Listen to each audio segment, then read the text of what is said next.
Good evening, everyone, and horrific holidays.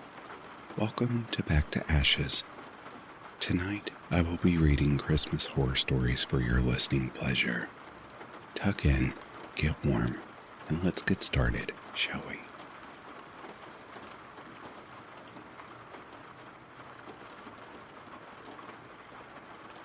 Staring at the tree, whiskey in hand, Pete was pleased that this year would be different from the last. It had been the strangest time of his life, but he truly felt like things were finally coming together. And when better to come together than at Christmas, a time he loved more than any other. In some ways, the past year had been like an eternity, in others as if it had succumbed to time in the blink of an eye. But either way, he was glad to see the back of it. Staring at the Christmas tree, its beautiful lights casting a warm hue over the room, and the snow quietly falling outside as the sun set, Pete began to think of the past year, of his daughter Lena and his wife Janet. It had started with a very normal December, 12 months earlier. The small town in which they lived was covered in a thick layer of snow, the residents spending most of their days clearing driveways, and Pete's wife going off for one of her usual wonders. She had been gone for a couple of hours, but while Janet was utterly devoted to her family, she still needed moments to herself, to clear her head, to diminish the stress that comes with a loving yet disorganized husband, and a little girl who was kind, but whom enjoyed trying her parents' patience as much as possible. When the tensions of a domestic life clouded her feelings, or began to weigh on her spirit, Janet would wander out of the back door into the fields and woodlands which characterized the entire area, and trek for a little while through the pines which dotted the landscape. It therefore wasn't unusual for her to be gone for fairly long periods, especially since it was around that time of year when she could take it upon herself to choose the Christmas tree. No matter how much Pete or Lena asked to help out, this was Janet's job. She loved the tradition of it, process of choosing the best possible tree, cutting it down, and then seeing the bright smiles on her family's faces as they would gleefully take the tree indoors and decorate it with sparkling glitter, garlands, warm glowing lights, and an array of festive baubles. It was a small highland town where they lived, far away from any major city, but Janet and the rest of her family loved their home, the simplicity of it, the feeling of being an integral part of a close-knit community, and of course, the beautiful surroundings. Lush during the Scottish summer and cold, crisp, stark, but yet awe-inspiring in the winter. Most importantly, she loved the pine woods nearby, specifically a collection of trees which sat at the top of a small hill within walking distance from the house, perfect for picking a Christmas tree. She would return there each year, and while their numbers thinned due to a few other neighbors going there for the exact same purpose, there were enough trees to last a good many years. When she had been gone for 3 hours, Pete began to grow nervous, as this was longer than usual. And since it was getting dark, he took it upon himself to venture outside, telling Lena to lock the doors after him, and that he would not be long. Lena laughed when he told her that. He expected that Mommy was struggling through the snow with a huge tree, bigger than any other they had ever had. Peter loved to see the excitement in his daughter's face at this time of year, and he told her to watch from her bedroom window to see what they would bring back. With this, she excitedly ran up the stairs straight to her window before he had to call her back down to lock the door. Gazing at the beautiful tree, he could remember that night like it was yesterday. The snow was crisp on the ground and crunched under his feet as it began to freeze. Small flakes fell from the sky occasionally, but Janet's footprints remained uncovered. Even without them, Peter knew where they were heading. The hill where Janet returned each year was only a 40-minute hike away. She would pick a pine tree from there. In fact, sometimes she picked two, one around 6 foot, the other a young tree about half the size, if they could find one suitable. It was difficult at times to find smaller trees as they seemed to be rare in that area, Everyone in the town seemed to like the idea of having a small tree in their children's bedrooms. So people would climb up there with an axe and take what they wanted, so there weren't as many at hand. Lena at one time had thought it was sad to cut down and kill the trees just for people to look at. But Pete explained to her about tradition and that he was sure more would grow back. With time, she forgot this protest and looked forward to the years when she could have one. If a smaller tree couldn't be found, they had a lovely synthetic one, which would sit at her window. Secretly, she loved this just as much. But as her father had said, tradition is tradition. The larger tree would be placed in the living room and adorned with an assortment of baubles, glittering decorations, and lights. The other, in Lena's room, would be sprayed with a can of fake snow and covered in hanging candy sticks and chocolates. Although she was always told she could only have one a day before bed as a treat. Of course, occasionally she would break this rule and just hope no one would notice. Janet could always tell, but she would let it go. Christmas time was the best of times after all, and it was so brief.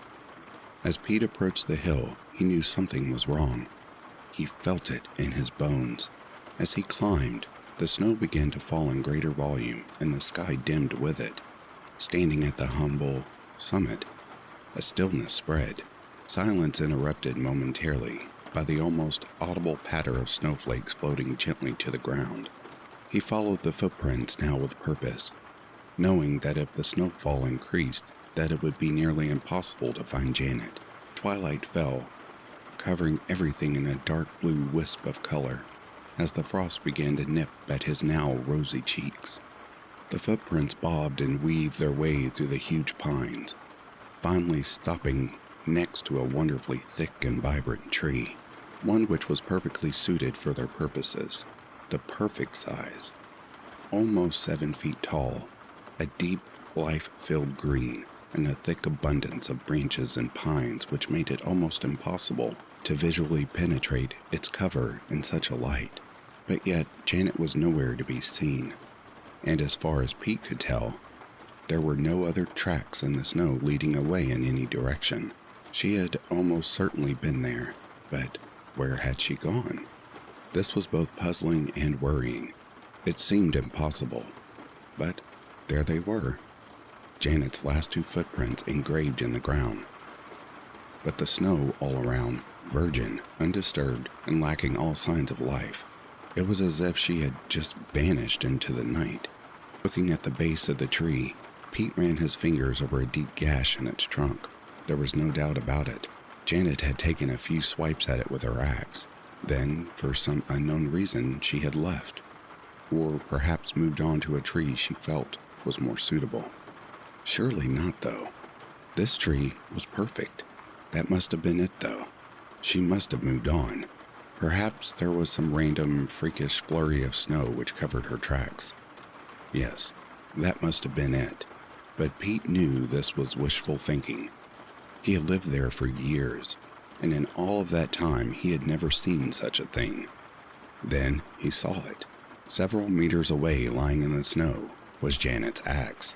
He rushed over to the object, falling once as the snow deepened. Rising to his feet, it was now unmistakable. Yes, it was partially covered in snow, but it was Janet's axe all right.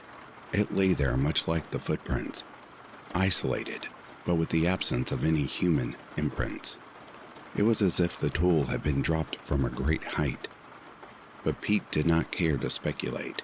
A sense of growing worry permeated his mind as the thought of Janet lying somewhere injured increased his anxiety. Shouting his wife's name repeatedly drew no reply as darkness now began to creep ever closer. If she was hurt, he would have to raise the alarm and get the town out looking for her, along with mountain rescue. She wouldn't survive long in the snow, in that biting cold. At this thought, the panic grew. Worry, fear, hurt, that could only be felt through love. With torch in hand, he continued in the direction the axe had taken him. As he entered a thick den of pine trees, he noticed the broken branches littered on the ground, as if something had rushed past, tearing them apart and breaking them off on impact. Maybe Janet ran through here? The scale of damage, however, looked too great to have been dealt by one person alone. Had he been in any other country, he would have assumed a bear was nearby. But they had been hunted to extinction in Scotland long ago, along with the wolves and any other predators. For a moment, his torch reflected off of something scuttling under a bush, but it looked more like an insect than anything else. And again, far too small to cause such devastation. Pete fixed his scarf, trying to cover his face as the frost bit deeper. But just as he did so, something caught his eye. Something on the ground. Shining his torch on what he at first thought to be a dead animal was the crumpled body of Janet lying still on the ground. A heart attack, they said. A heart attack. But Pete had seen her face. He had looked upon those eyes, once so filled with kindness, transfixed in a frozen stare, cold, glassy, black with fear. Her hands were clenched in front of her, and the pathologist told him that this was perfectly normal for one suffering such a massive heart attack and such low temperatures, as was the contorted look on her face. Although, at the mention of this, Pete saw a flicker in the pathologist's eyes which gave away that he was as puzzled by that look as anyone. A look Pete would never forget. Darling Janet, love of his life, mother of his children, dying alone in the cold, with lips pulled back over teeth in agony, frozen into an inhuman sneer. The whole ordeal had devastated him. If it hadn't been for their daughter Lena, for the necessity of her needs to be met before his own, Peter would have found it nearly impossible to have gotten through it. The past 12 months had been cluttered with reminders of an aching loss. As with any bereavement, the first time of doing something once shared without that person made the pain more acute. The first Christmas, the first day at work, the first walk to school, the first family get-together, every person's face etched and concerned, accompanied by the usual well-meaning but empty traditions of, "How are you holding up? It must have been so difficult," and, "If there's anything I can do." Helping his daughter through the loss of her mother was all he had to make sure he could face another day. But that stopped now. They had been through the horror, through the denial, through the silent meals, through the lonely cries of despair at night, through the birthdays empty and somber. They had been through it all. All these firsts were over. It had been over 12 months since Janet's death, and Pete felt almost exhilarated by this. He still missed her every day. The pain would never truly leave him, but the feeling of accomplishment, of strength, something which he thought had deserted him, that he had endured, filled him for the first time with thoughts of the future. Thoughts that life does indeed go on, even when our dearest have gone before us. And what of his beautiful daughter? Dear, kind Elena.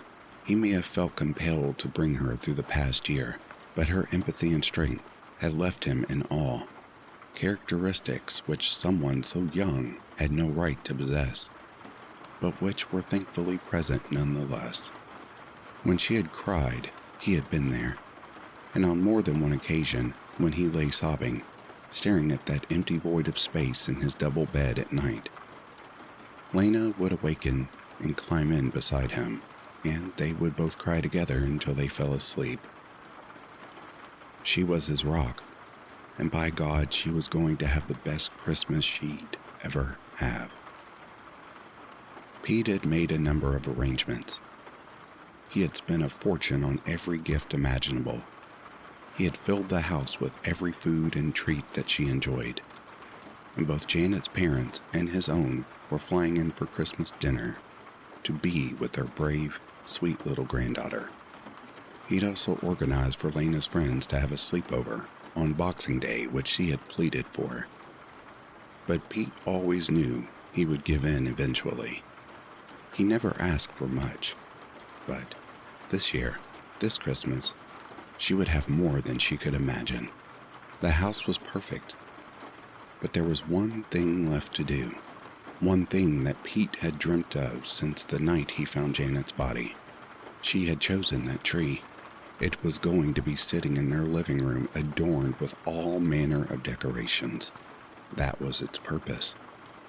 Its very reason for being. Janet never finished cutting the damn thing down.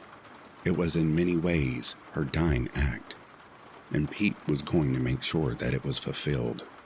On the anniversary of her death, he wandered through the snow, winding his way through the pines until he stood at the foot of that ominous little hill. The sun shone brightly, and it wasn't as cold as it had been the night Janet died, but each footstep was accompanied by a sickness in the pit of Pete's stomach. Each stride a morbid reminder of the previous year, and that terrible heartbreak in the snow. Marching to its peak, he first walked to and observed the scene of Janet's untimely death, standing there where her body had laid.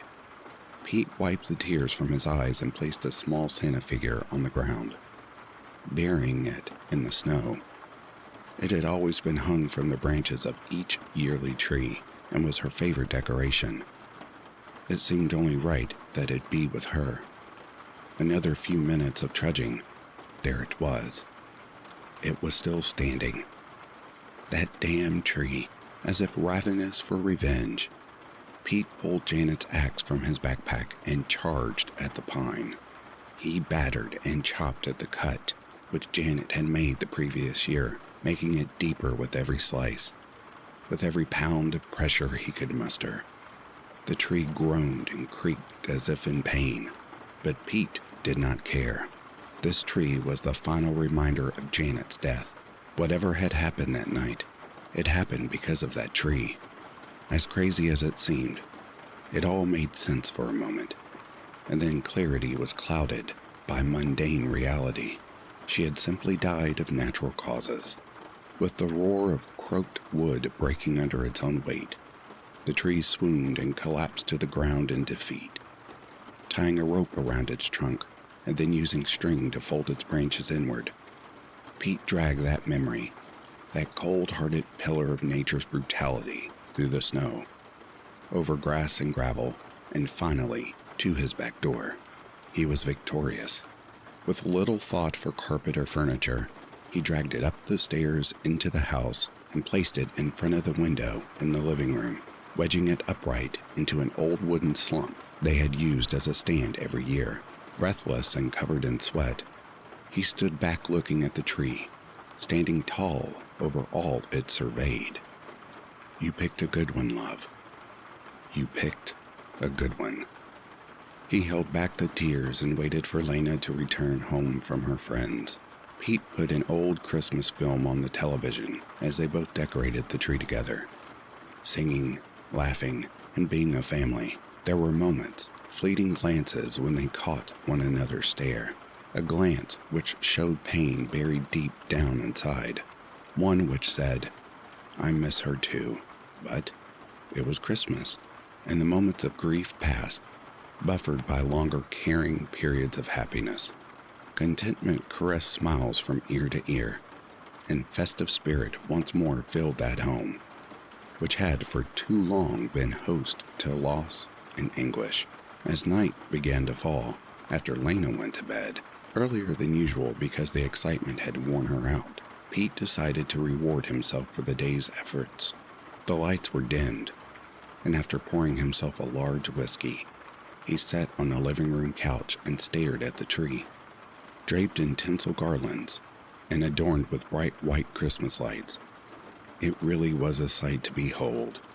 The best tree they had ever had. Here's to you, gorgeous, Peter said, lifting his drink to the sky in a symbolic gesture. Staring at the Christmas tree, its beautiful lights casting a warm hue over the room, and the snow quietly falling outside as the sun set, Pete began to think of the past year, of his daughter Lena and his wife Janet. Time passed slowly as he thought of all things gone, how they had led to this moment through pain and suffering, but now hopefully onwards to the future, and one filled with at least the briefest possibility of joy. The glow from the tree reflected off the window, but it penetrated far enough to illuminate the now thick blur of snow falling to the ground silently outside. The room remained dark, but the lights bathed everything subtly in a warm Yuletide radiance, which then, accompanied by the orange lambency of the fire, only served to cultivate the anticipation for Christmas even more so. For the first time in a year, Pete was happy. Something bothered him, though. There was a slight apprehension or annoyance at the back of his mind, something which was spoiling the display. Sipping at his whiskey, casting a glance at the entire room, he fondly saw what the problem was. 2 of the Christmas tree lights were occasionally flickering, not constantly, but often enough to be noticeable, and more importantly, aggravating. Downing the rest of his drink, Peter rose to his feet, now feeling the aches in his muscles from the effort exerted while dragging that thing all the way home from the hill. Walking over to the tree, the lights were indeed flickering, but there was something unusual about them. They seemed deeper than the rest, as if coming from around the trunk rather than resting on the branches. Again, Pete was struck by how dark the interior of the tree was, that even in the presence of many lights placed upon it, he could not peer or adequately see between the branches. Even the 2 lights, which sat deeper behind the pines, did not seem to illuminate their surroundings in any way. The empty glass slipped from his fingers, smashing to the floor. The lights were fine. They were not flickering at all, but the occasional blinking of 2 eyes amongst the branches had been enough to catch his attention. He froze to the spot, and it was as if the room somehow grew darker. Something stirred between the pines, between the knotted wood and the scratched, porous surface. Something lived there. A feeling of utter paralysis now took hold. His feet firmly glued to the ground as the 2 eyes slowly pushed forward. Creaking and cracking, a face revealed itself from between the pine-covered branches, as if seeping out from its innermost visceral point. Mold-covered, ancient, its features twisted in rage. Fear began to course through Pete's veins. His heart beat faster and faster as the face moved closer. Its eyes, devoid of pupils, now swamped in a maddening yellow. And from below, the protrusion of 2 thin, moss-covered legs arching out from beneath the branches. With a creak and snap, it straightened itself, now standing in all of its terrible glory in front of the tree. It was now pitch black outside, and it would have been clear to Pete that this animal, this creature, was of a nocturnal nature, but in its stare he found himself helpless. His heart skipped. First it was a palpitation, then he could feel a searing pain in his left arm. He clutched his chest, but his feet remained adhered to the ground. But it was impossible to look away from these yellow, unmarked eyes. Its gaze came closer still, and in the pain which it brought, Pete knew he was going to die. To be found like Janet, cold, face contorted, and the second victim of that which lived amongst the pines on that hill. The pain was now unbearable, but the paralysis removed the possibility of a scream. What a little light there was from the fireplace now illuminated its head, elongated on one side and pulsating on the other, its face dominated by a large dark hole which appeared in place of a mouth or nose, one which no light could penetrate, as its boil-ridden head stooped to meet his own, and the hole in its face almost touched his mouth. An involuntary sneer pulled Pete's lips to reveal his teeth as his face contorted into an entirely unnatural position. Then that one word. A word so powerful, so pure that even the most evil of intentions could be dispelled by it. Daddy. With the snap of wood, the gargoyle-like creature turned its wide, yellow gaze to Lena. Standing at the bottom of the stairs in her pajamas, her scream echoed out into the night. Arms outstretched, its odd-numbered fingers moved with a stutter as its moss-covered legs groaned, carrying it forward in a peculiar, unbalanced motion toward her. Now Lena was paralyzed by its stare, and with each step closer, her face contorted more fiercely, and the pain in her chest brought her to the point of unconsciousness. As intense as its ancient gaze was, it was focused, so focused that it did not notice Pete clawing his way across the floor towards the kitchen. The wooden creature's unsure movements made it appear more like a puppet than a thing of autonomous purpose, and as it reached Lena, it cupped her face with its uneven hands and stared wide-eyed and pupilless into her face. Tears streamed down her cheeks. The sound of feet running filled the air, and as it twisted to investigate, a loud crack was heard as Pete ran up onto the couch, jumping high into the air, bringing Janet's axe down deep into its spine. No blood ran or gushed, but a plague of unfamiliar insect-like critters poured out of the wound. Instead of a howl of pain, the creature emitted a crescendo of strained squeals and clicks before throwing Pete to the ground and smashing through the back door. Lena's father gave chase, but it was impossible as the wooden creation moved at an unimaginable pace, gliding on the ground with each stride, leaving no footprints in the snow. After a visit to the nearest hospital, both Lena and her father were given a clean bill of health, but they never returned to that house, filled with memories of the good times, the happy times of a mother, a wife, a kind soul, of birthdays and weddings, and of course, of Christmas time. Pete didn't know what that creature was, whether it was alive or dead, or something else entirely inconceivable to human mind. But he made a solemn promise to himself, from that moment on, never again would he cut down a tree, decorate it, and take enjoyment in its appearance as it died, because no matter how pretty they are, no matter how much warmth they may give, no matter how much they might make people think of Christmas, you just don't know what may be living inside.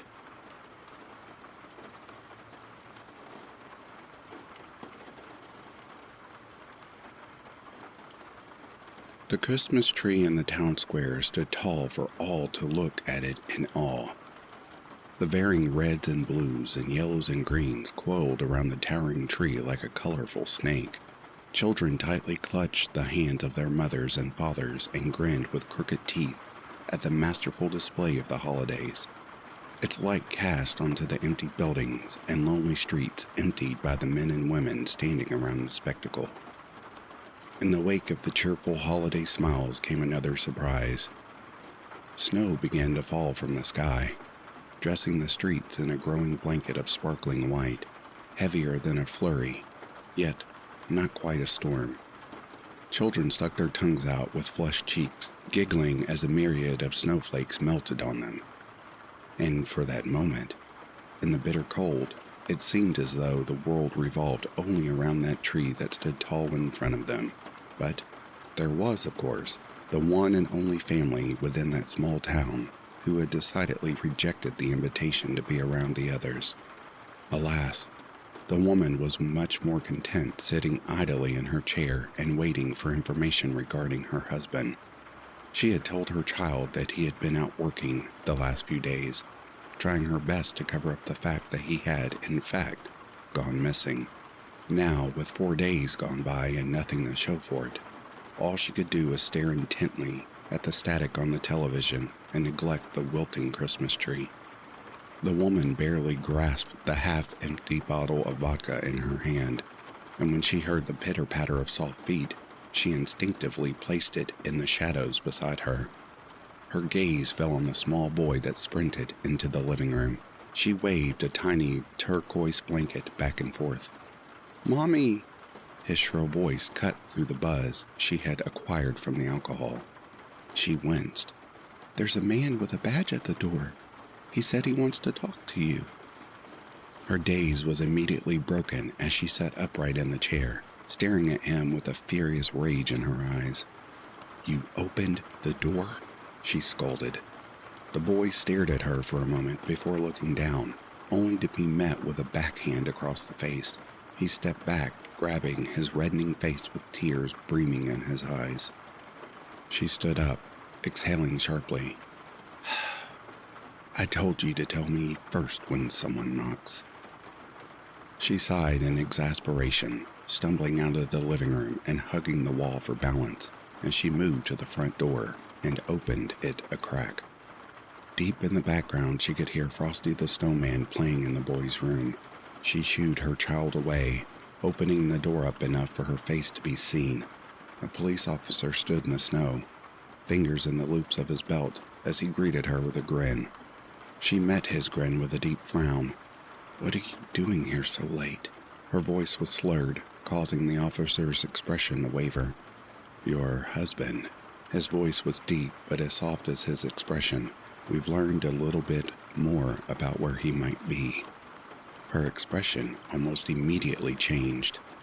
She stepped back, opening the door fully. The officer stepped in, raking his feet across the welcome carpet first, as a blast of cold burst into the warm house. She closed the door quickly, shuddering from the bitter weather.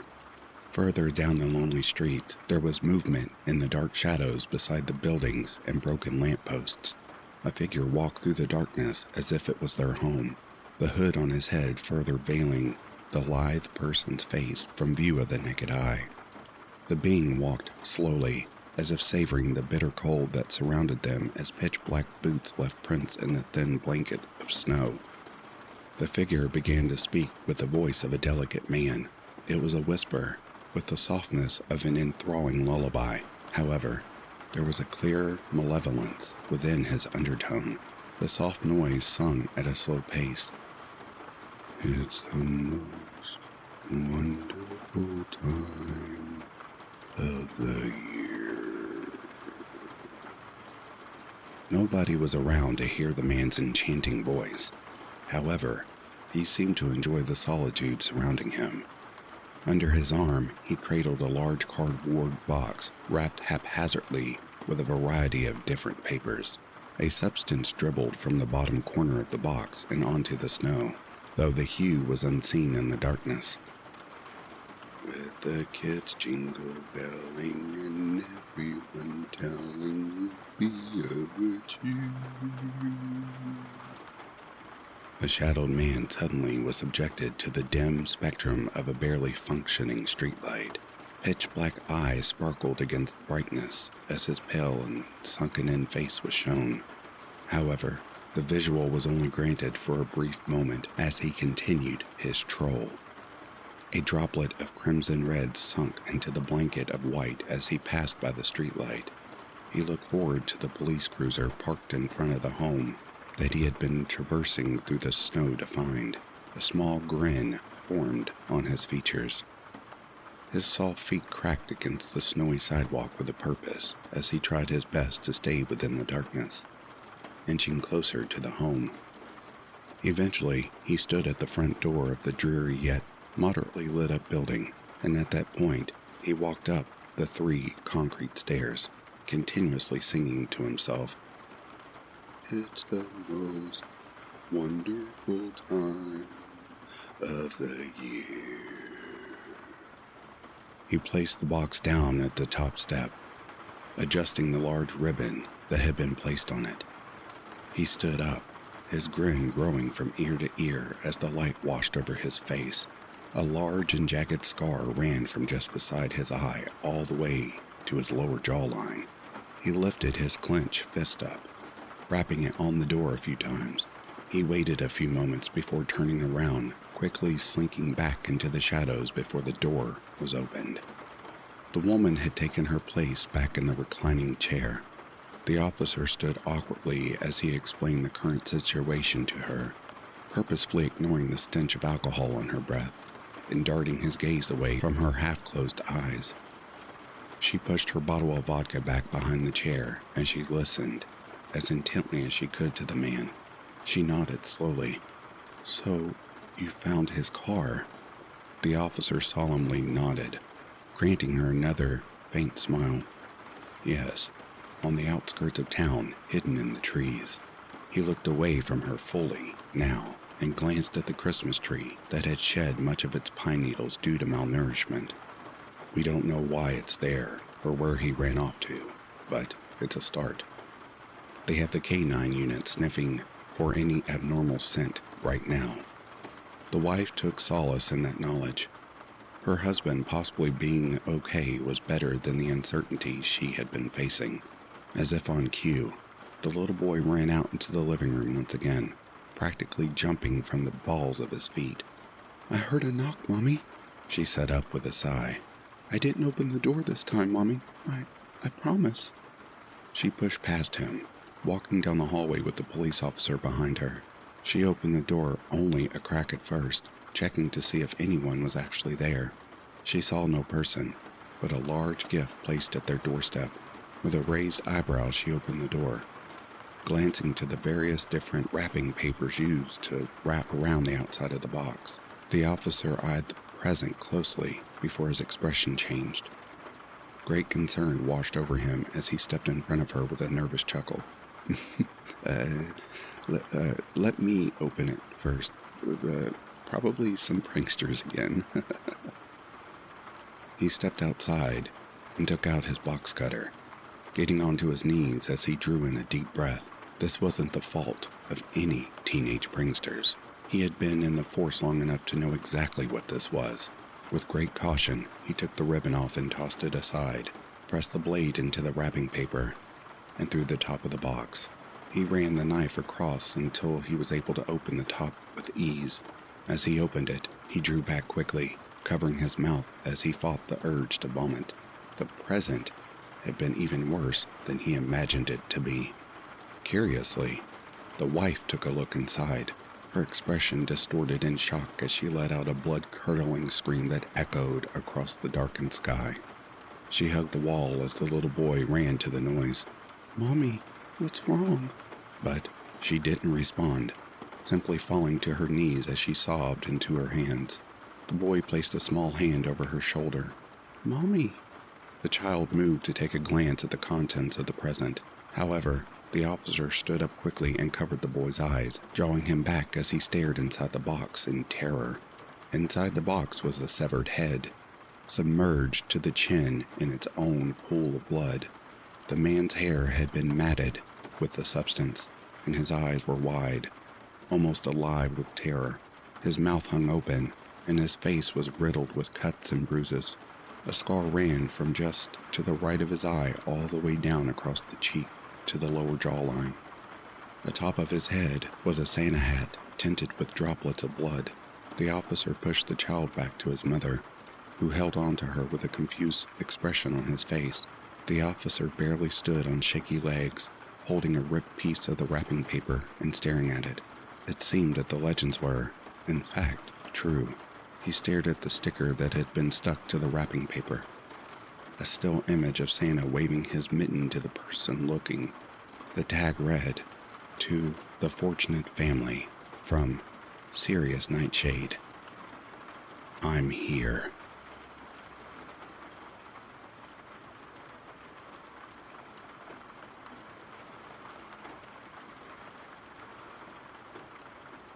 A fire faintly lit the room in a fluorescent glow, giving it a homely feeling. The warmth spread to every corner of the house, and in the edge of the room, to the right stood the Christmas tree. Its dazzling beauty brought awe to the man who stood in the center of the living room, who had recently come down the chimney. He was a tall man, and fat at that. He was dressed in a heavy red jacket lined with white fur. His eyes sparkled as he witnessed the lights wrapped around the tree, reflecting off of the ornaments hanging on its green branches. The large man sniffed the air from the surrounding room. The smell of pine entered his nose, causing his lips to curve into a smile. He slowly stepped over the fireplace, the fire burning as bright as ever. Above it hung velvet stockings with silver lining laced into the fabric to spell the words, Dad and Sarah. The man reached into his pocket and pulled out a brown bag. With a swift motion, he pulled a single candy cane out of the bag and gently placed them into the stocking named Sarah with care. He glared at the stocking named Dad for a second before breaking his ice-cold stare away. With this, he moved into the kitchen. He entered the kitchen and trudged to the counter, where a strange odor immediately struck the large man in the nose. The smell of hard liquor was accompanied by a porcelain plate set upon the table in the center of the room. There sat a glass of milk beside the freshly baked chocolate cookies stacked on top of each other. Pleased, the man reached for the glass and gulped the milk down. He rubbed the mustache he had recently acquired off of his face with his arm and allowed his gaze to return to the cookies. He ogled them for a few seconds, hunger in his eyes. Soon after, he grabbed one and placed it in his mouth, munching the small chunks between his teeth, which were as white as snow. The crumbs fell from his mouth and into his scraggly beard as the jolly fellow continued on to the base of the stairwell. He reached his hands out to guide himself upwards until he stumbled upon the second level of the house. Paper cutouts of snowflakes hung in the long corridor. The moonlight seeped through the windows of the hall, which gave an eerie glow. The man took a step forward, which caused the wooden floor to gently creak, halting his advance. His eyes darted around the house, not daring to move a muscle. Dust bunnies floated through the air, and silence became ever-present to the point where one could hear a single pin drop. The man held his breath and then gently released it, carefully taking another step forward. With each creak, he stopped in fear of exposure. However, nobody seemed to hear the unannounced visitor. Before long, a man arrived at a wooden door near the end of the hall. He saw the door at the end of the room as well. It was where the child slept, but not soundly. The large man knew of her bruises and pain at the hands of the one she should have trusted the most. Santa knew all of the children, after all. Turning his attention back to the door in front of him, he gripped the brass handle, its surface frozen. He twisted the knob and opened the door, leaving it ajar. A single figure was laying in a bed, the specific details concealed by the shadows of the room. The man walked to the side of the bed and lifted a picture that sat on the dresser. The photo contained a family, a man, a woman, and a small girl. The man smiled for a second before setting the frame down. Next to where the photo was originally positioned sat more bottles of liquor. Several bottles sat empty and several more filled to the brim. And on the floor beside the bed was a long leather belt, bloodied on the metal area. Judging by the large frame of a figure under the cover, the man presumed they were the parents in the photograph, or at least one of them. A frown crawled onto the man's face as he uncovered the sheets to reveal the father from the photograph. Enraged, the man grabbed the pillow on the other side of the bed and brought it down to the father's face. The father's body instantly began to tremble as he clawed at the large man, desperately trying to remove the pillow. It was a fruitless effort, the pillow and the might of the man proving too powerful. The inhuman strength he possessed outmatched the father's strength tenfold. The father's arms dropped down the side of the bed as his body went limp. He wouldn't hurt her again. The jolly fellow made sure of that. Once the deed was done, the man pulled the covers over the corpse and retreated to the window at the back of the room. The silky white snow gently fell to the ground in a peaceful manner. The night sky sparkled with the twinkling stars, and the man's eyes twinkled as well. He exited the room and took a deep sigh, unhappy he had to do such things. It was when he was about to turn around and leave, however, that he remembered the door at the very end of the hall. The girl's room. The man crept forth with silent footsteps, careful not to stir the girl from her slumber.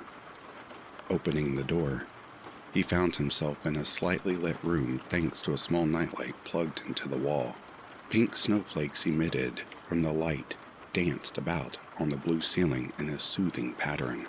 In the very corner of the room was a small bed in the shape of a car. The man approached it. He gently lifted the covers to reveal the body underneath them, and there, comfortably resting in bed, was the little girl from the picture frame. He stooped down to the girl's level and watched her sleep. His teeth practically touched his ears as he leaned over her and snipped her delicate blonde hair. The girl grunted in her sleep, not seeming to notice the presence in her room. Scars and bruises covered her back and shoulders, and patches of her skin were scarred. The man licked his thumb, covering it in moist saliva. He gently cooed as he rubbed the girl's cheek ever so slightly as to not wake her. For several minutes, the man couldn't help but watch her until he eventually pressed his soft, moist lips against her forehead for a few seconds. He then spoke so gently into her ear, his voice raspy and clear. "Have a Merry Christmas, little girl. May all your wishes come true." With that, the jolly fat man exited the room and snuck back to the living room, where the tree still stood in all its glimmering glory. He had left a large red sack on the couch earlier, and he went to retrieve it. He brought the bag to the tree and opened the sack, withdrawing presents, toys, and all sorts of candies. After proceeding to set several presents under the tree, the man exited the cozy home. Now in the crisp winter air, he looked back upon the house. He smirked slightly, relishing the night.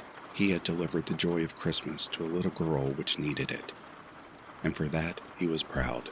He walked away, his large footprints covered soon after by the fresh snowflakes which gently fell to the ground. The sun rose over the horizon, its bright orange glow cleansing the land of its darkness and revealing the shimmering snow spread across the plains. A little girl woke from her slumber and hopped out of bed. She let out a quick yawn before hustling to her parents' bedroom. Her face was dull, and her energy lackluster as she reluctantly headed for her father's room, and by his bed, she hesitantly poked at his body, her face a blank canvas. He didn't wake up. He hardly even showed any signs of motion at all. Again, she tried to wake him, but to no avail. She frowned a bit at this, but not for long. She wanted to go open what presents she got from Santa. She knew that he wouldn't want her to open the presents without him there to see her, but she also didn't feel like waiting for him to get up and drag himself to the tree with her either. Hanging her head low, she knew what choice she had to make, lest she be punished. She dragged herself away from the room, completely overcome with boredom. Wandering back to her room, she sat down on the edge of her bed. Her eyes wandered to the floor of her room, where the smooth beige carpet had an impact. An imprint of a foot, and a large one at that. To the North Pole. Dear Santa, I hope you and the reindeer are doing okay. I hope that you are busy with the other kids, so I won't ask for a lot. All I really want for Christmas is my dad to be okay. It's been a while since Mommy left and Daddy has not been the same. He yells a lot more now and hurts me. I don't know why, but I just want it to stop. Please help my daddy, Santa. It's all I want. Love, Sarah.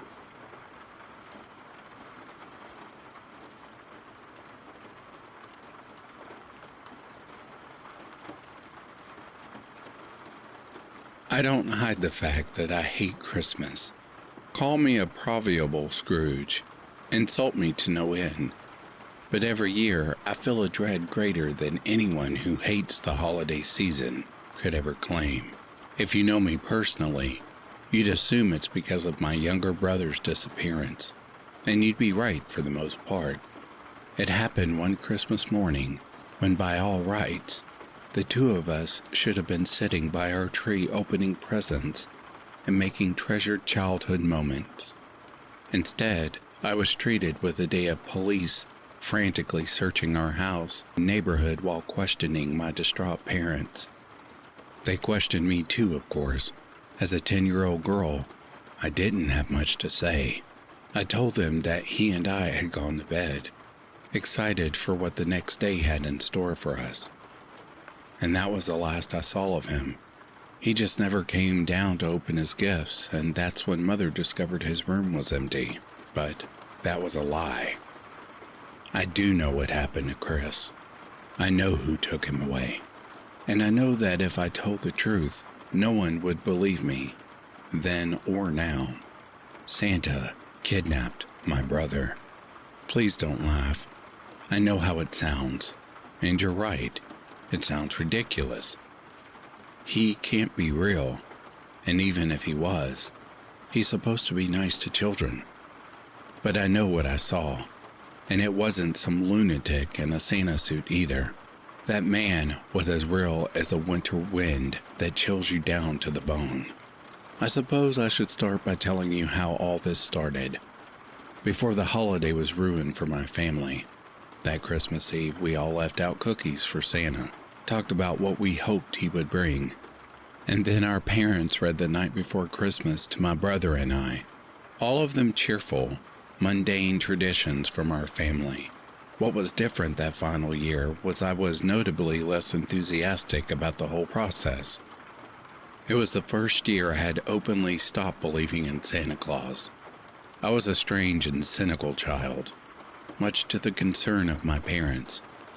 To tell you the truth, until that fateful night, I had never really been a believer in Santa Claus. I mostly just played along to please adults, and that year I was tired of all the acting. That's one of the many ways we differed so much, my brother and I. You see, Chris was a young, energetic, and curious boy.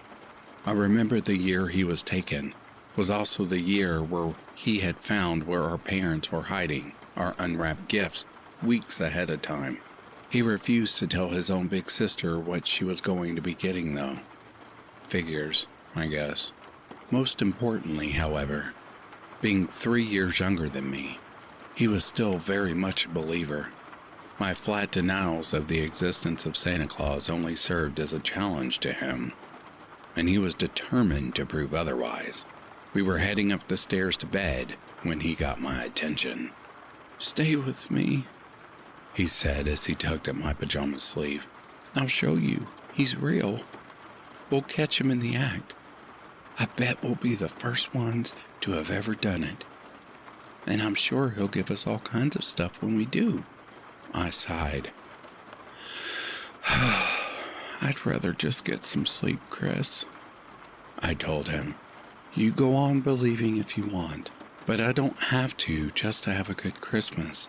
I always tried to avoid being such a damper on his spirit, and I thought convincing him to forget his harebrained schemes would be better than waiting up half the night just to see his disappointment. "Oh, come on, sis," he cried. "Do I always have to make you have fun? If it weren't for me, you'd turn into a boring old lady just like Miss Henderson." I must have made a disgusted face because Chris laughed, gave a mischievous grin, and said, "Well, what's it going to be, Mrs. Henderson? Are we going to catch Santa in the act or not?" Mrs. Henderson was my 4th grade teacher, and I despised the old crone with a passion. Chris knew how to push my buttons. "All right, short stuff, you're on," I said, with more bravado than I actually felt. "First to fall asleep has to wait till New Year's to open their gifts from Santa." Chris's eyes flashed with excitement at the wager. "I'll take that bet." So, we went to our rooms to wait for our parents' turn to go to bed. After the lights downstairs went out, I waited about half-hour just to make sure they were asleep. Then I crept out of my bed and sneaked my way downstairs. I saw that there was a light on in the living room. Chris was sitting casually near the fireplace. "What took you so long?" he asked, always the confident one. "I waited for Mom and Dad to get to sleep, idiot," I replied. "They're not going to be too happy if they find us here." With an unceremonious plop, I sat down on the couch directly in front of the fireplace. "So, how do you expect to stay up the entire night?" I asked. "I imagine I'll figure it out," Chris said. I'm not sure how long we waited there for so-called St. Nick to appear, but Chris looked almost ready to doze off when we were shocked awake by something that must have been large and heavy hitting the roof. After a short pause, there was a sound of shuffling and the scraping of feet. I was sure I heard the ringing of little bells. "Oh, man," Chris whispered in awe. "It's really him." For a moment, I wondered why Mom and Dad weren't awoken by any of this. All this racket was enough to wake the dead. But that train of thought stopped when chimney soot started sprinkling down into the fireplace. Chris dashed over to me and shook my shoulders. "What did I tell you? He's real. He's real." Unlike Chris, I didn't think there was any supernatural explanation behind the strange occurrence. I was convinced it was a burglar finding their way in through unconventional means. I sat stiffly staring at the fireplace for a few moments, unsure of what to do, until I rose and dived underneath the couch to hide. "What are you doing?" Chris cried in bewilderment. "He's coming. Get down," I whispered fiercely at him. "We don't know who that really is." Chris opened his mouth to protest, but a voice let out a grunt from the chimney, and it spooked him enough to find a spot of his own. He hid behind Dad's large leather lounge chair in the corner. A few moments after a final loud thump came and the front of our fireplace was obscured by all the soot rushing out into the air. I covered my mouth and nose, trying desperately to prevent myself from coughing. When it finally settled, the sight gave my cynical mind a serious shock. The old man that stood before me really was someone dressed as Santa Claus, and he looked every inch the part. His body was the perfect size. He had the long white beard, and his outfit was a beautifully made red jacket and pants. His face contained the soft, loving features of an old man enjoying the moment. What surprised me the most about this strange man was even though he had just entered through our musty chimney, there wasn't a single speck of soot on him. It was almost as if something that could mar his perfect appearance was naturally repelled. I was finally convinced he was the real deal by what came next. Throwing his sack of presents over his shoulder, Santa stepped away from the fireplace, and a short elf girl emerged to follow him. The elf had pointed ears, a glistening green suit, and was so short she only came up to Nina's knee. Unlike the jolly old man, she seemed terrified to take a single step into our home. She looked all around as if there was some terrible threat in the room, and seemed only slightly relieved when she mistakenly thought it was empty.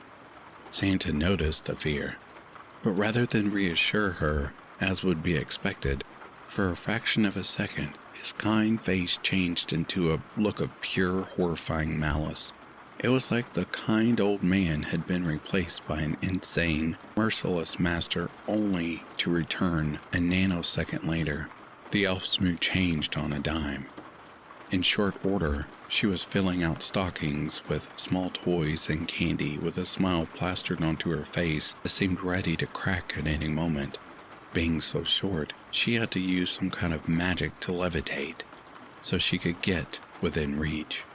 With purposeful yet quiet footsteps, Santa made his way to our tree. Taking 2 presents from his bag, he placed them into the proper spot and went to where we had left his traditional snack. The elf was done with her job too, but Santa wasn't inclined to share with his companion. Now that she was towing in line, he barely even acknowledged her presence. She just stood there next to him, waiting for him to finish, bringing her hands in nervous movements. On his face, the whole scene like something ripped straight from a Christmas television special. But even at my young age, I could tell that something more was going on. What I'm trying to say is, it seemed like they were attempting to appear whimsical for whimsy's sake, like it was all one big act they were putting on. The little elf barely passed as a convincing actress, and Santa's momentary lapse only cemented any suspensions. It was something I was unable to articulate fully at the time, but I can now. It looked like a ruse. Chris fell for it right away. He must have been too young to notice the sinister signs that I had been able to pick up on. From my angle on the floor, I could see him clearly in his own hiding spot. The look on his face told me everything I needed to know. He was completely enamored with these 2 people. To my horror, he slowly crept out from behind the chair, I wanted to call out to him, to tell him to stay right where he was, that these two were strangers, that there was no way to tell what would happen once they knew we were there, but that would have given us both away. It's not like he wouldn't have listened to me either. How many kids out there can't help but trust Santa Claus? "Wow," he whispered to a bizarre intruders. "It's really you." At this, both Santa and his elf turned to find Chris standing in the middle of the living room. Both had this faux expression of surprise that only served to unsettle me further. "Waiting up for us, I see," Santa commented with a warm smile. "Yeah," Chris said cheerfully. "I wanted to prove that you were really real and everything." "And it seems you have," Santa replied with a chuckle. He sat down in my father's chair and motioned to Chris to sit with him, to which he obliged. "Oh man, I've got so many questions," Chris exclaimed. "Are the reindeer on the roof? Can I see them? What's it like living in the North Pole? Oh, I wish I could see it someday." "All in good time," Santa said, grinning at his remark. Maybe to some, it would have looked like a friendly expression, but to me, it was a smile that seemed to contain the self-satisfaction of winning a game. As for the elf, she had lost all color in her face. She made no move whatsoever as the two sat together, but her expression was enough to tell me that something horrible was about to happen. "I knew you were real. I just knew it," Chris said. "And all the big kids at school give us such a hard time about it. Even Sis was losing it too. Just wait until everyone hears about this." "They won't, Chris," Santa said, clasping his gloved hand over my brother's shoulder. "Huh? Why not?" he asked, confused. Do I have to keep it a secret?" Santa laughed a deep, evil laugh that was too much unlike his fabled ho ho ho. "Do you honestly think that you've been the only one to ever see me? That throughout history, the many little children of the world haven't done the same as you?" Chris shifted uncomfortably in the man's lap. I guess not."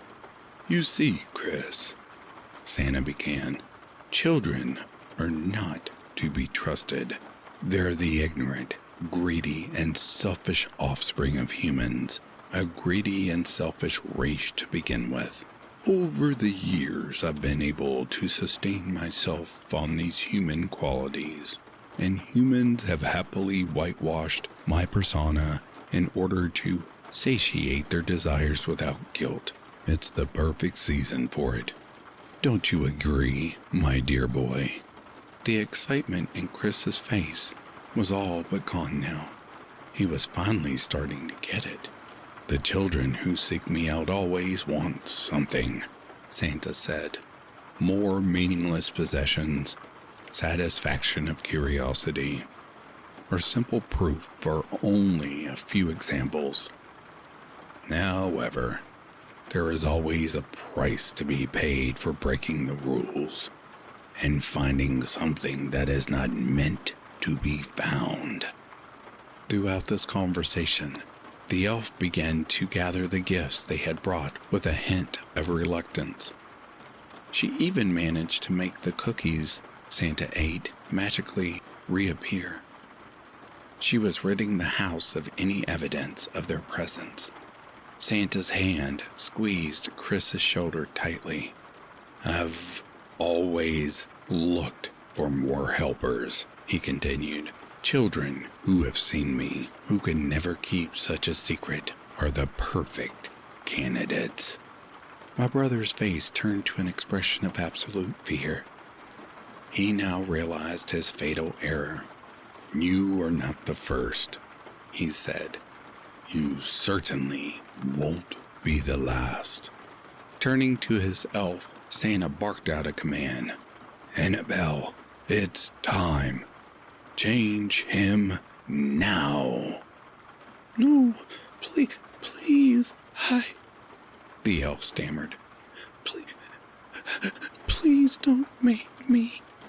Santa gave her a cruel look of disdain and waved his hand towards her in an odd way. I was horrified to see the elf suddenly start clawing frantically at her face, digging her nails into her own skin. She screeched in pain, unable to stop harming herself. Santa waved his hand again, releasing her from her torture. Her face was now covered in scratches and dripping with blood. Chris screamed and dove off Santa's lap, trying to rush out of the room, but the old man made another strange wave with his hand, and Christopher stopped in his tracks. As if possessed, my brother turned around to face him, his eyes wide with fear. He was under that awful man's control. Don't you see? It's too late for you now, he said triumphantly. Accept your fate. With a smug grin, Santa looked to his companion. I should really start having you all wear red, he said in a mocking tone. At least then the blood wouldn't show so much. Are you going to do as I told you now, Annabelle? Or do I have to think of something worse for you? The elf let out a heavy sob and looked up to my terrified brother. I'm sorry, she said in a sad, high-pitched voice. From there, I could see her tears mingling with blood as she took a little silver wand hidden in the folds of her clothes. She pointed it directly at my brother, and a blind flash filled the room. It took some time for my sight to recover, but when it did, I saw the Chris I knew disappearing before me. His whole body looked like it was melting before my eyes, unnecessary flesh falling away and reshaping itself. When the transformation was over, he was shorter and squatter. His eyes came out to sharp points. His nose was round and flush, as if he had been out in the cold. Even his clothes had changed to a uniform similar to Santa's companion, only red this time. His new elf appearance was a caricature of his former self. He must have been so scared. Looking down at his new form, he could only let out a pitiful squeak. So was I, as I lay frozen underneath the couch, clutching the carpet, as that awful, obese man and strange crying elf dragged my newly turned brother into our fireplace. Chris looked down and stared directly at me, his expression a desperate cry for help. But what could I do? How could I fight off two magical beings without getting myself into the same horrible situation? So, I did nothing. I still have nightmares about that.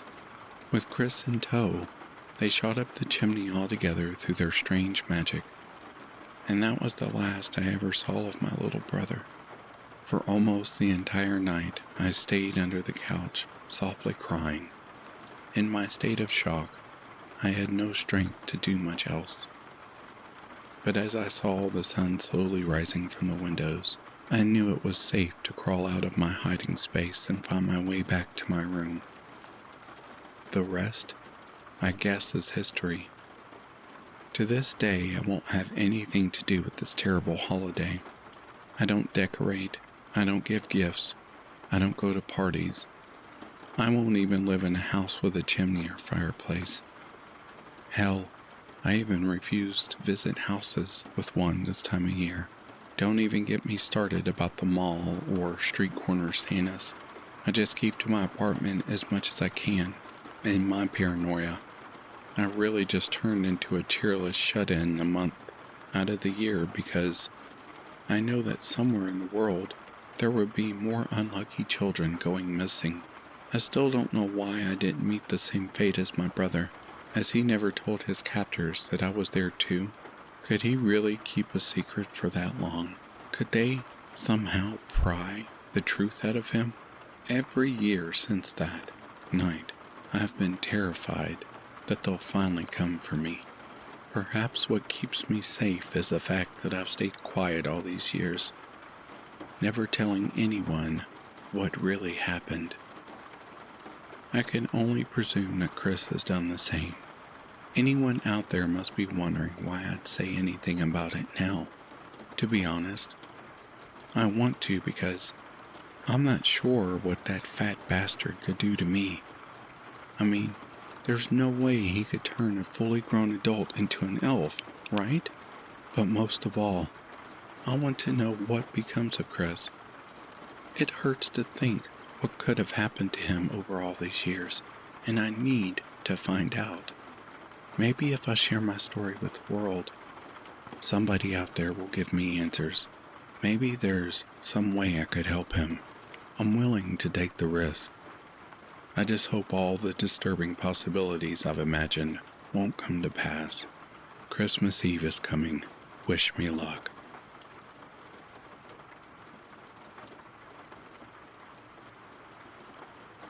'Twas the night before Christmas when all through the house not a creature was stirring, not even a louse.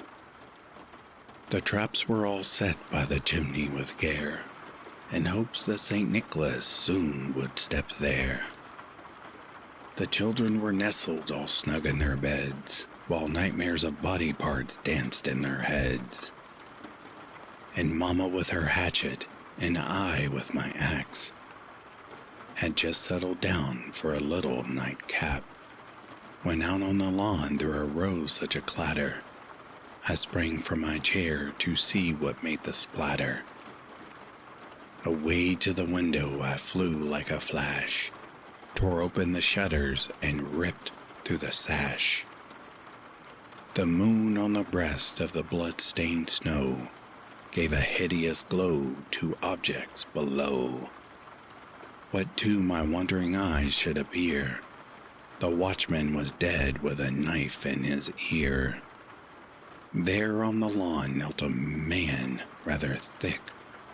The blood on his coat told me it was St. Nick. More rapid than vultures he sprang to his feet. This zombified Santa was hungry for meat. Where are the children? I want them now. Bring them down to me, you ugly fat cow. On time and impatient I've come to your home. I hunger for brains, and I'm not alone. As dry leaves that before the wild hurricane fly, a legion of demons flew down from the sky, and up to the housetop this evil took roost, with red beady eyes and a long pointy tooth. And then in a heartbeat I heard on the roof the digging and pawing of each demon roof. As I drew in my hand and was turning around, down the chimney St. Nicholas came down with a growl. He was dressed, all the hair of the head he had skinned, and his clothes were blood-stained from both women and men. With a bundle of cutlery hung around his back, he grabbed for a knife and began his attack. His eyes, they stared through me, his smile freaking scary. His nose was all crinkled like an old rotten cherry. His droll little mouth was drawn up like a bow. He slashed at my leg and I fell to the floor. The stump of my limb he held tight in his teeth, and the blood seeped from it to white tile beneath. He had a cruel face and some blood in his beard. His expression was empty. For my life I now feared. He was ugly and evil, a sick little elf, and I knew things must change for my kids and myself. With my leg now missing, my wife surely dead, I pushed from the floor and kicked Nick in the head. He spoke not a word and fell straight on his back, and all the traps sprung just thunderous snap, laying there writhing right where he fell. This bastard passed right through the doorway of hell. The demons then vanished. My children were safe. I sat there crying, beginning to faint. But before I passed out, I screamed with all might. Scary Christmas to all, and to all a good fright.